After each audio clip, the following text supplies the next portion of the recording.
Episode 4, Outwitting the Devil. The author is Napoleon Hill. Let's have a quick recap of episode 3, whose central message was drifting. We said that drifting is the tendency to relinquish control over your own life to another. Now, in the context of the book, that is to the devil. And the devil said every drifter has a tendency not to want to think for themselves. So you are in a situation and you don't want to be the one to go through the creative process of coming to a solution. So the drifter would rarely think for themselves. Attribute number 2 of a drifter is that they don't put up a fight. They'll just take whatever life will bring to them. And I think the reason is that they believe that things are destined to happen in a certain way, that it was God's will for things to happen to them that way. So you do not want to think for yourself. You probably don't even know how to think for yourself. And number 2, you just take anything that life brings to you. Number 3 is that everyone and everything else around a drifter is guilty for making their life miserable, apart from themselves. So your father, your neighbors, your mother, your other relatives, your OGs and OBs, your boss, your government, all those around you are responsible for your situation if you're a drifter. And that is your mind, that's your attitude towards your own life. You think that everybody and everything around you are contributing or maybe are solely responsible for your situation. You do not know that you have a contribution you're making to your own life as it is. These are some of the attributes that we can look at of a drifter. If you see any of them, if you identify any of them to be describing you, then it's an opportunity for you to check yourself so that you take the reins of your life yourself and move forward. You'd surely have the potential to influence, and you should influence the direction that your life takes. So episode 4 now, we are still in the interview with the devil. Napoleon Hill is continuing to force the devil to confess how he brings suffering into the lives of people. We're going to look at the principle of hypnotic rhythm. Hypnotic rhythm is the force behind nature. So seasons, night and day, the rain coming and going, morning and evening, all those are controlled by a stronger force that does not require anyone's intervention for things to happen. But I'll go ahead and read the definition for you so that you understand it much better. So hypnotic rhythm is a force that collectively takes the natural course of the earth, the moon, the stars, the galaxies, and various environments and automates their rhythm in relation to each other. It creates a sense of permanence between the timing, speed, distance, temperature, and atmosphere of all matter, seen and unseen. So you understand that a certain time of the year is winter and another time is autumn. The force behind, the force driving all those very accurately, so accurately that you can rely on them and make a plan and say, in 2 years from now, in this month, it will be winter. I'm going to do this. We rely on hypnotic rhythm, the force behind the seasons, the force behind the times, the force behind the atmosphere. Now, the interesting thing is hypnotic rhythm also works inside of us. And this is how. So this force takes the dominating thoughts of an individual over time and makes them permanent. So your dominating thoughts, dominating over and over and over and over, the things that you think about every day, all the time, are concretized, they're aggregated, and the physical equivalent of those thoughts is created in your life. Now, many times we do not know that we are actually the key player in this process. We say it's fate, we say it's destiny, we say it's the economy, we say, you see, it is the clan, but it's actually us as individuals. So the more we become aware and knowledgeable of these facts, the better we position ourselves as drivers of our own lives.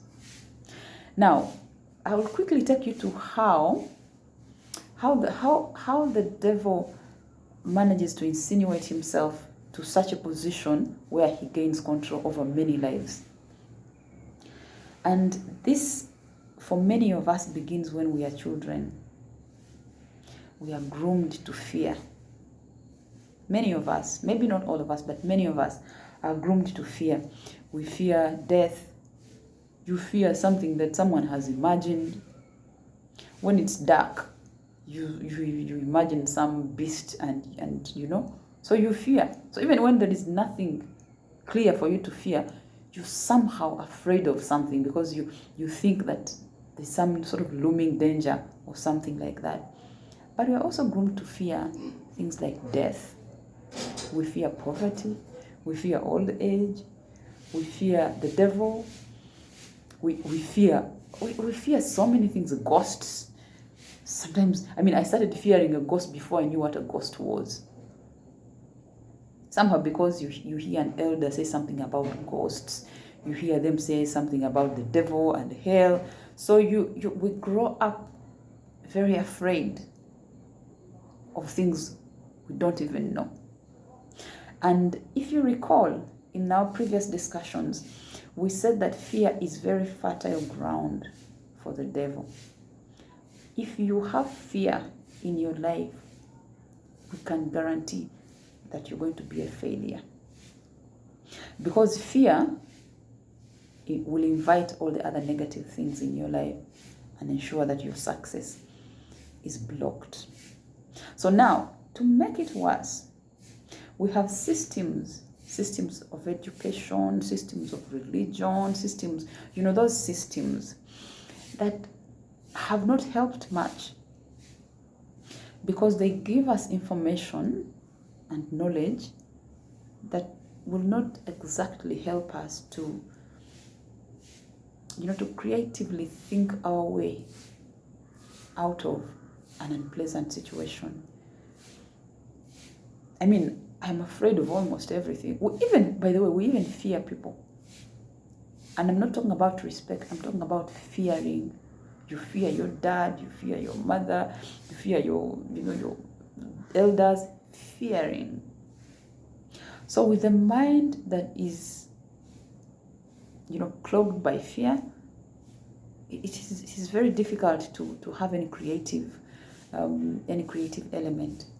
In school, you get a lot of information on so many things, and many times none of the things that you have learnt about is directly applicable to a certain situation in your life.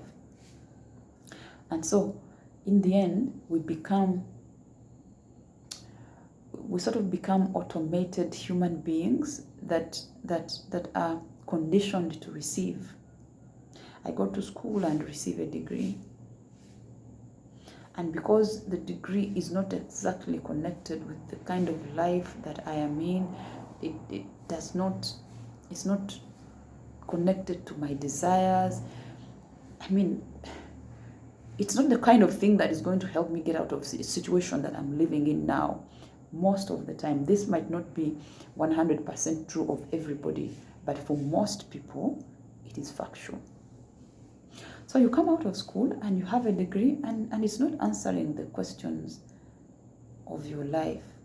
Even when you check your knowledge and your ability to be creative, it's so far from the problem that you would like to deal with.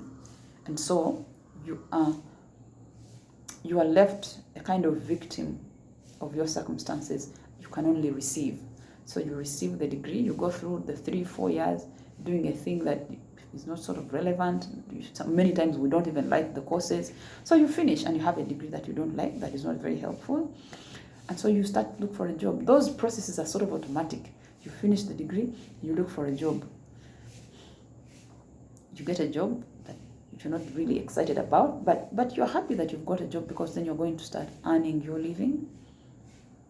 You can't get that much. You can't earn that much, because that is what your degree brings you. And because you can't earn as much as you need or require for your life, you get a life that is sort of substandard, average. And that is how you are started on your journey of mediocrity. It takes a lot of creativity and a lot of continuously sharpening yourself to be able to get yourself out of this very unpleasant situation. But not many of us even know that it is possible to continuously educate yourself and step out and demand from life what you want. We just stumble on this knowledge as we grow, if we are lucky. So that is how the devil manages to move us from a point of innocence and where you would otherwise be exploring opportunities, to a point where he takes full control of us. So in the end, we grow up to be human beings that are very vulnerable to deception, very vulnerable to manipulation, to all forms of negative things. Envy, corruption, even alcoholism, the tendency to want to forget the feeling that if you drink or if you indulge a lot in something negative, it will help you to forget your situation. But of course, that is a lie. We think that, and it is something that someone has called caning life, that if you get into the tendency to cane life, then that, you are living a good life. You're running away from the true picture of who you are. But you go and cane it and come back to the normal you, who is very much aware that you are very unfulfilled. So the more you are like that, the more the devil tightens the grip, unless you can wake up by some luck. Maybe you speak to someone, or maybe you watch a video like this one and wake up to the fact that you need to do something about your life.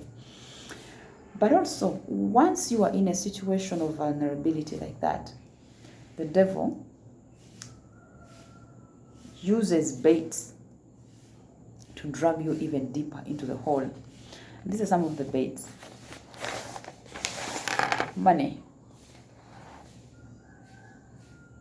Have you ever seen people who get a lot of wealth, a lot of money eventually? I know money is not wealth, but so maybe we can use wealth, you can use money, but to move from a state where you were not that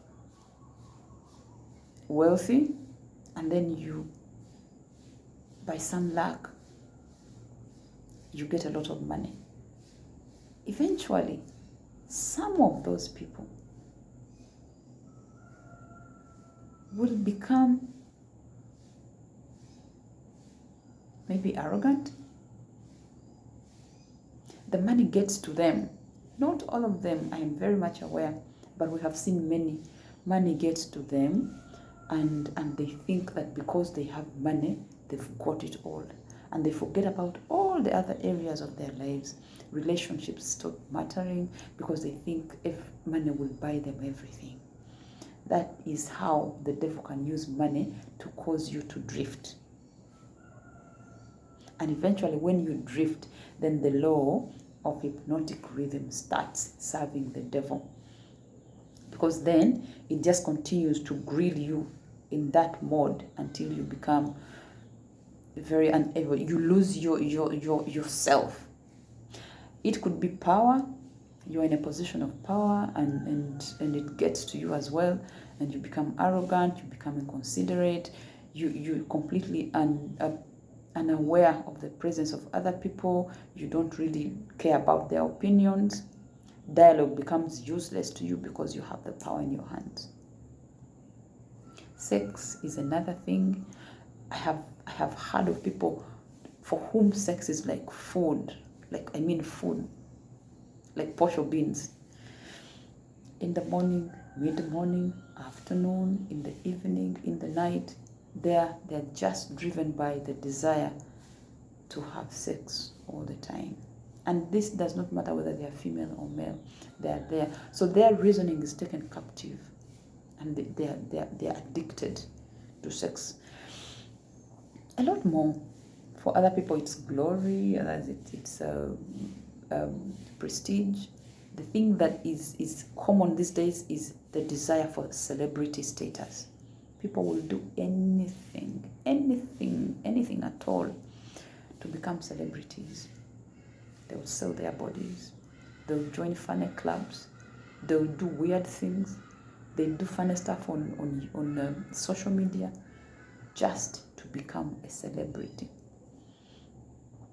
Those are baits that the devil throws at us, and once you get hooked, then you are on your way to that deep hole where the devil is going to take you captive and then start applying the law of hypnotic rhythm to permanently own you. And the one thing that we need to know is that once you are a known slave, once the devil is comfortable that now this one is my slave, then you do not only suffer as an individual, you become an agent. You become an agent of the devil to prepare other minds to drift, to prepare other minds to be taken captive using the law of hypnotic rhythm. Now you need to know that the law of hypnotic rhythm is not a bad law. It is just a natural law. If you position yourself positively, it works for you. But if you position yourself negatively, it works against you. It's a natural law. It's not partial. It's a very neutral law.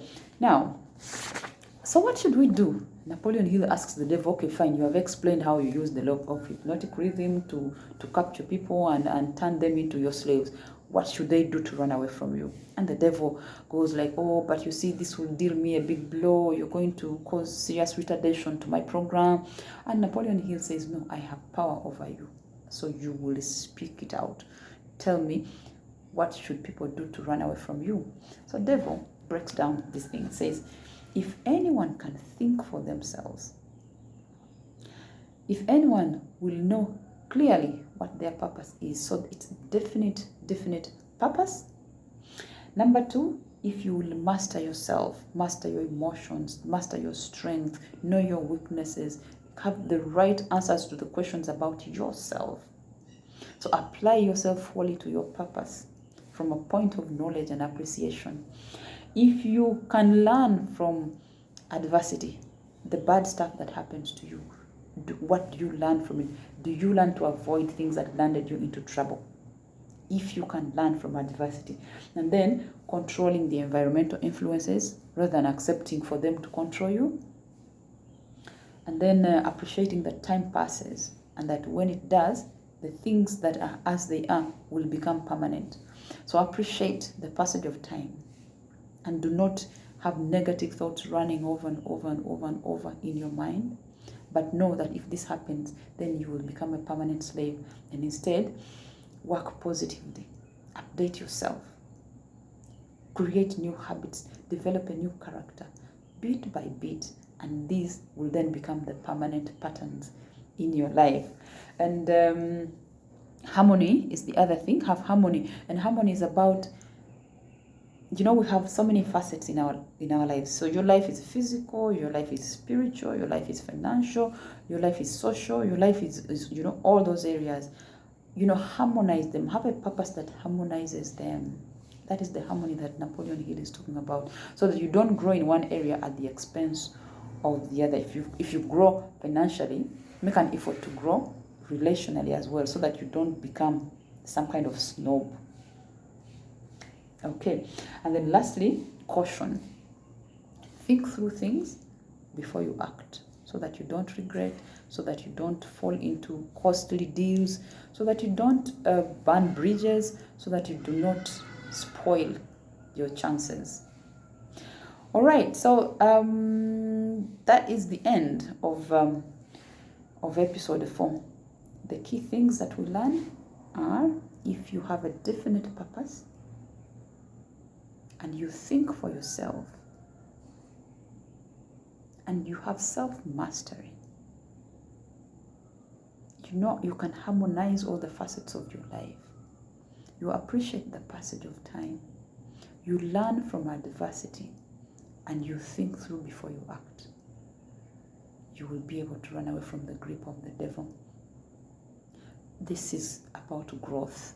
We have got to grow, and growth is deliberate. It's only growth in age that happens because you are alive. But if you're not making a deliberate effort to grow in all those other areas, then you are slowly dying, and we don't want that to happen to us. We are given authority to increase. So increase, we've got to.